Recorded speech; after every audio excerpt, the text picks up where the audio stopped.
రాజన్న సిరిసిల్ల జిల్లాలో రైతులకు యూరియా కష్టాలు తప్పడం లేదు.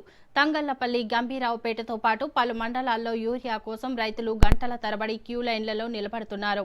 ఉదయం 8 గంటల నుంచే బస్తాల కోసం పడిగాపులు కాస్తున్నారు. గంభీరావుపేటలో పరిస్థితి మరింత దారుణంగా కనిపిస్తోంది. క్యూలో నిలబడలేని రైతులు చెప్పులను లైన్లో పెట్టి మరీ యూరియా కోసం వేచి ఉన్నారు. యాప్లో ముందుగానే బుక్ చేసుకున్న బస్తాలు తీసుకునేందుకు క్యూలో నిలబడాల్సి వస్తోందని రైతులు ఆవేదన వ్యక్తం చేస్తున్నారు. యూరియా పంపిణీని సులభతరం చేసి సరిపడా నిల్వలు అందుబాటులో ఉంచాలని డిమాండ్ చేస్తున్నారు.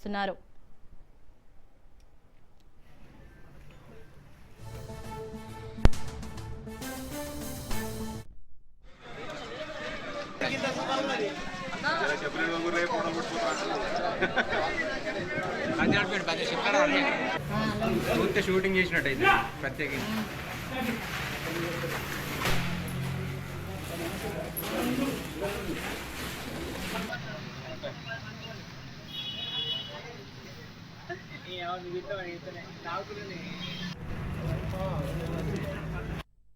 పొద్దున వచ్చిన 8 గంటలకు 2 బస్తాలు బుక్ అయినాయి. లైన్ కట్టినాం. 2 బస్తాలు ఇస్తా అంటారు. 4 ఎకరాలకు సరిపోతలేవు. ఇవి పొద్దున వచ్చినాము 8:30 గంటల వరకు వచ్చినాము. అయినా ఇక్కడ ఓపెన్ కాలేదు. నేను యాప్లో బుక్ చేసుకున్నాం 3 గంటలకు. 3 గంటలకు బుక్ చేసుకున్నందుకన్నా తొందర ఇస్తానన్నా తొందర పోయి మేము చేనులో చల్లుకుంటాం. ఇబ్బంది అవుతుంది కొంచెం. ఇది ఒక బుక్ చేసుకున్నా తొందర పొద్దున మాకు బ్యాగులు వస్తే మేము పోయి చేనులకు పోయి చల్లుకుంటాం. రాజన్న సిరిసిల్ల జిల్లాలో రైతులకు యూరియా కష్టాలు తప్పడం లేదు. తంగళ్లపల్లి, గంభీరావుపేటతో పాటు పలు మండలాల్లో యూరియా కోసం రైతులు గంటల తరబడి క్యూ లైన్లలో నిలబడుతున్నారు. ఉదయం 8 గంటల నుంచే బస్తాల కోసం పడిగాపులు కాస్తున్నారు. ఇక దీనిపై మరింత సమాచారం మా ప్రతినిధి మహేందర్ అందిస్తారు. మహేందర్, చెప్పండి. శోభ, రాజన్న సిరిసిల్ల జిల్లాలో మాత్రం రైతులకు యూరియా కష్టాలు మాత్రం ఇంకా తప్పడం లేదు. వానాకాల పంటల సాగులో కీలకమైన సమయంలో యూరియా కోసం రైతులు గంటల తరబడి పడిగాపులు కావాల్సిన పరిస్థితి నెలకొంది. ప్రస్తుతం జిల్లాలోని తంగలపల్లి, గంభీరపేట మండలాల్లో యూరియా కోసం రైతులు తీవ్ర ఇబ్బందులు ఎదుర్కొంటున్నారు. ఉదయం పూట వ్యవసాయ పనులకు వెళ్లాల్సిన రైతులు యూరియా కోసం మాత్రం తెల్లవారుజాము నుంచే క్యూ లైన్ లో నిలబడాల్సిన పరిస్థితి అయితే నెలకొంది. ముఖ్యంగా 8 గంటల నుంచి రైతులు యూరియా కేంద్రాల వద్దకు వెళ్లి చేరుకుంటున్నారు. బస్తాలు దొరుకుతాయో లేదో అన్న ఆందోళన గంటల తరబడి అక్కడే నిలబడి వేచి చూడాల్సిన పరిస్థితి అయితే నెలకొంది.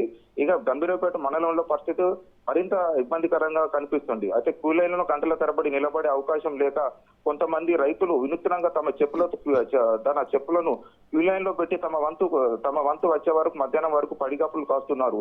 అంటే పరిస్థితి ఏ స్థాయిలో ఉందో ఈ దృశ్యాలను చూస్తే మనకు అర్థం చేసుకోవచ్చు. మరోవైపు ప్రభుత్వం తీసుకొచ్చిన యాప్ లో ముందుగానే యూరియా బుక్ చేసుకున్నప్పటికీ బుకింగ్ పూర్తయిన తర్వాత కూడా రైతులు క్యూ లైన్ లో కష్టాలు తప్పడం లేదని రైతులు ఆవేదన వ్యక్తం చేస్తున్నారు.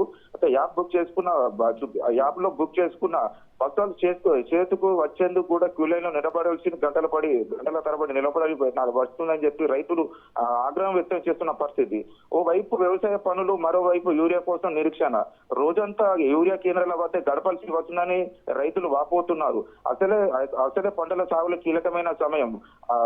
పంటల అవసరమైన సమయంలో యూరియా అందకపోతే దిగుబడిపై ప్రభావం చూపుతుందని రైతులు ఆందోళన వ్యక్తం చేస్తున్నారు.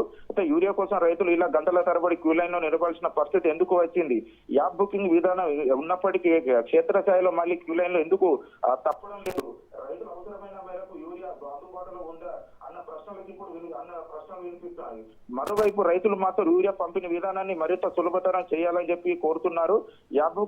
యాప్ లో బుక్ చేసిన రైతులకు ప్రత్యేకంగా వేగంగా మరియు అందుబాటులో ఉండే విధంగా తొందరగా వచ్చే విధంగా ప్రభుత్వ అధికారులు చర్యలు తీసుకోవాలని చెప్పి చెప్తున్న పరిస్థితి. అయితే మొత్తంగా చూస్తే రాజన్న సిరిసిల్ల జిల్లాలో యూరియా కోసం కష్టాలు ఇంకా కొనసాగుతూనే ఉన్నాయి. Shobha. Right, thank you Mahender.